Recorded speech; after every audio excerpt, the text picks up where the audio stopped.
It's funny because at the weekend, obviously, we had Belfort versus Gastelum, and people talking shit about that as well. And I thought I was very complimentary on the FS1 post-fight show. I was saying what a great job Kelvin Gastelum did, and people were still even commenting saying, "Oh my God, you wouldn't even give credit to Kelvin," because I'm assuming you didn't see it, Lewis, and for anyone that didn't see it, here's what I said.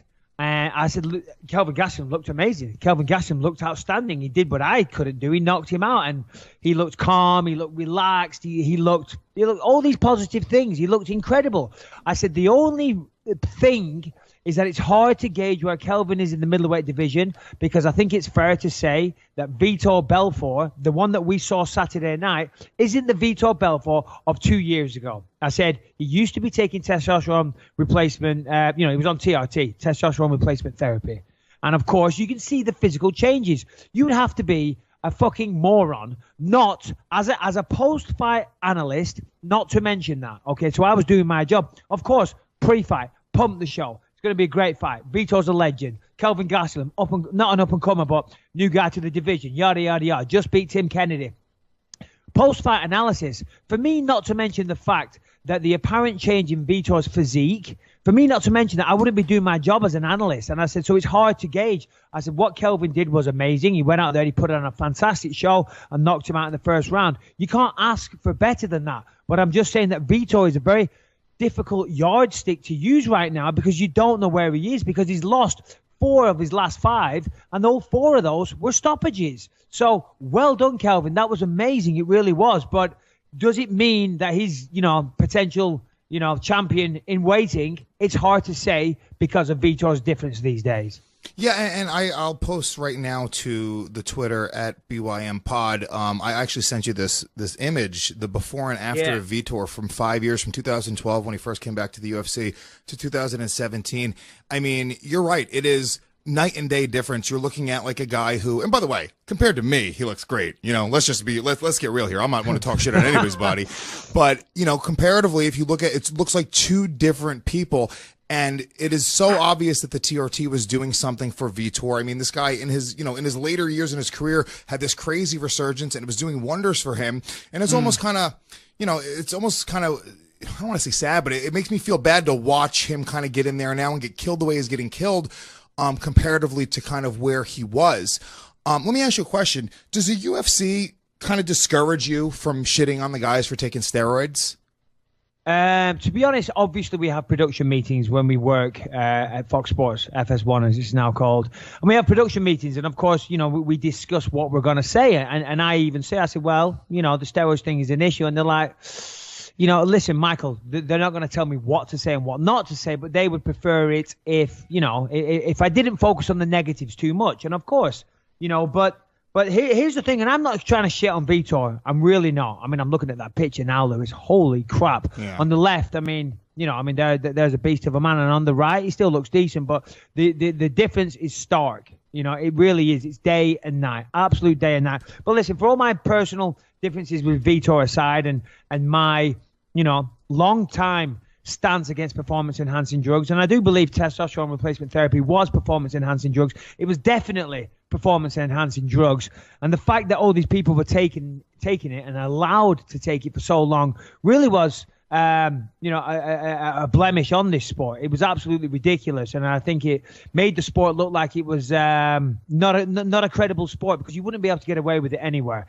Anyway, eventually the athletic commissions, they got onto this and they outlawed it. Now, the funny thing is that all these people that were on testosterone replacement therapy, they're still competing to these days. I mean, look at Vitor. He's still competing. So, as I say, Vitor, listen, you got to give the guy credit. He was the heavyweight champion back in the day, juiced out of his mind, yes. He was a light heavyweight champion back in the day, juiced out of his mind, of course. I love how you're giving him credit.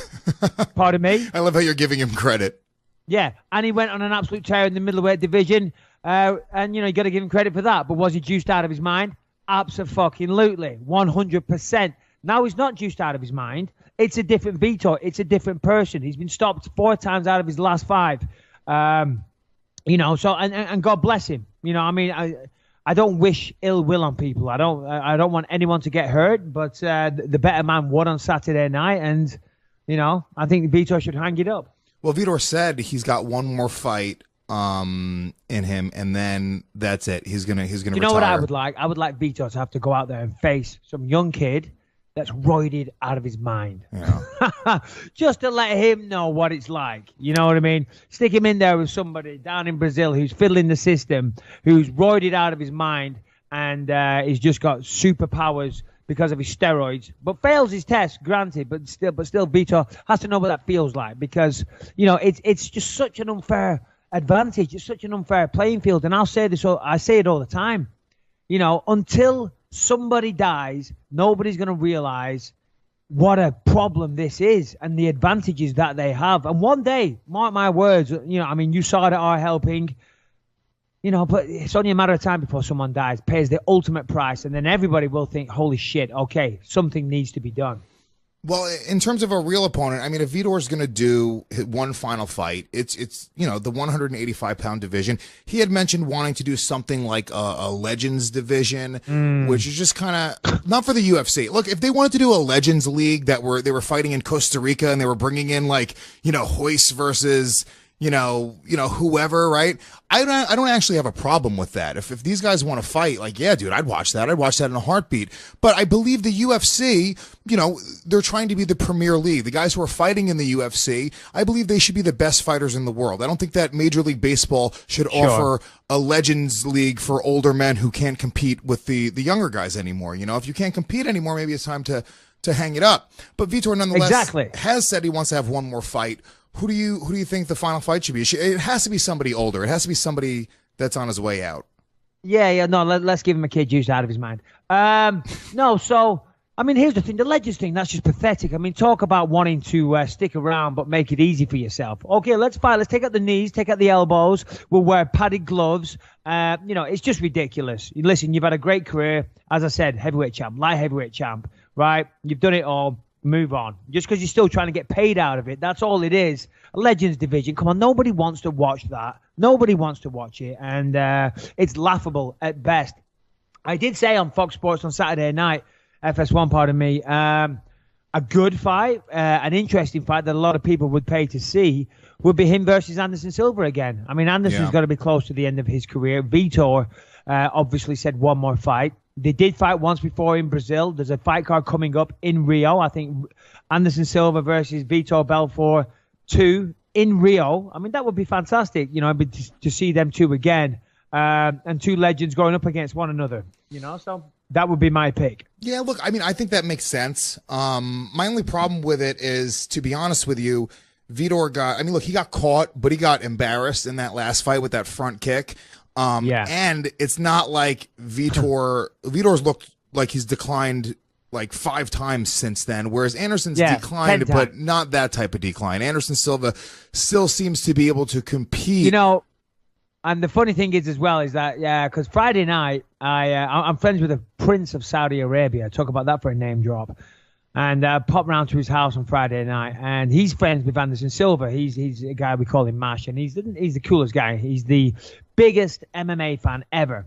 And I went to his house, and he gave me an Anderson Silva T-shirt to wear. So for a joke, he said, "Come on," he said, "Put it on, put it on." So I put it over my shirt, and I pretended I was on my phone, and he took a picture, and he sent it to Anderson Silva. And if you go on Instagram or whatever, on Anderson Silva's Instagram, it's doing the rounds everywhere now, and he's using that as a... he thinks it's funny. He thinks, oh, he must still admire me. It's like, no, dude, we sent it for a joke. It was a setup. And he's trying to get the rematch again. That's the picture that I sent you, right? I didn't realize that because he posted the picture of you, and I didn't realize that I didn't even notice you were wearing an Anderson Silva shirt. Yeah, I'm wearing an Anderson Silva shirt because I thought it was funny. I thought I'll put it on, and then the Prince is like, listen, screw the UFC. I pay more money. You two fight in my garden. You fight in my garden. So, but no, he's an awesome guy, and I was having a bit of fun there with Anderson. Listen, at the end of the day, I respect Anderson. How can you not respect the career that Anderson's had?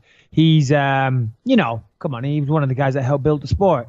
So that was a bit of fun. And even though we had that fight, and then we talked a little bit of trash afterwards, I don't really think there's any bad blood. So I don't mind sticking a T-shirt on and having a bit of fun. I think the fight that makes sense for Vitor, I think I figured it out.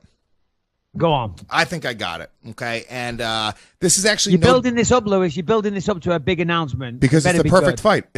Nobody's going to disagree with me on this. Okay, perfect fight, and it's no disrespect toward this guy because I don't think that this guy is over the hill by any means. But we just saw him lose a couple weeks ago in his 185-pound debut. He's from another generation of fighters, Mr. Rashad Evans. He just came off a loss at 185. It's a perfect timing. It's a perfect level guy. He's a big name. Yeah. This is the fight I don't to mind make. That's actually that's good matchmaking because if you look at Rashad as well, I mean, Rashad was the man back in the day, and he struggled against Daniel Kelly. Now, who knows? Maybe that's psychological. Maybe it's physical. Who knows? Maybe it's Father Time saying something. But you know, Rashad says he's still got plenty left in the gas tank. But you're right. Look at you, Mr. Matchmaker Extraordinaire. Rashad versus Vitor, 185 in Brazil, in Rio. Yeah, let's book it. Like it's my company. But yeah, that's good. To be honest with you, thinking about that fight, the more I start thinking about it, I get excited about it. It's actually perfect. That's a great fight. That's a perfect fight. The only problem is, and I don't know if it is a problem, they used to train with each other at the Black Zillion, so maybe that might stop them, but I doubt it. I doubt it. I think Vitor left there. I don't know. Something happened. He left and he started his own gym. So, yeah, they'll fight.